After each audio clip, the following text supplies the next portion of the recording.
So my name's Andy Fedoulis. I work with Ozfish Unlimited as a Senior Project Manager of Victoria.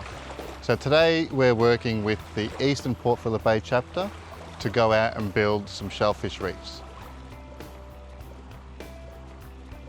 So shellfish reefs are basically an accumulation of old shells and new shells comprised of mainly mussels and oysters, specifically the native Ingazi oyster that we find here in Port Phillip Bay.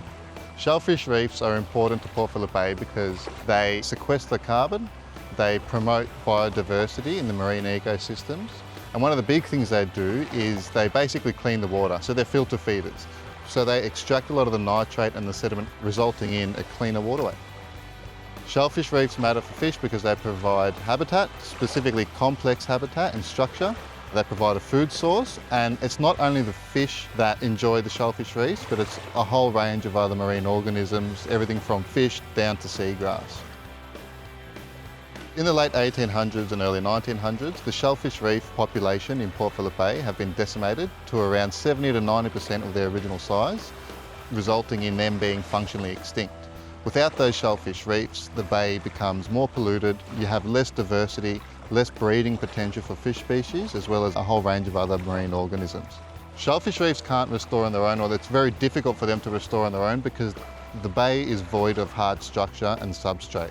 So the way it works is oysters, they'll latch onto a rock and then they'll start growing, they'll spit out their larvae, and then their larvae will attach to the oyster shell. So after a few generations, you start forming a bigger reef. Without that hard structure and that substrate, there's nothing for the larvae to cling onto and attach to. What we're doing today is providing that important structure and substrate for any native oysters that are in the bay and the larvae to attach to and start growing. So we're beginning that process, and we probably won't see amazing results for another 5-10 years, but we're setting that footstep in now for that long-term benefit.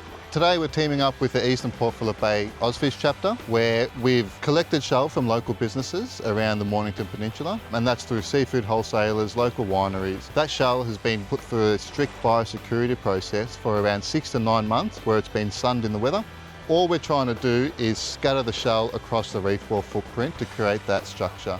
So this project is funded through your recreational fishing licence fees, and what we aim to do is not only benefit the environment, but also increase the fishing potential. We're hoping that by snapper season 2025-2026, we can start seeing larger numbers of snapper and whiting and flathead and all the other fun species to catch on our reefs.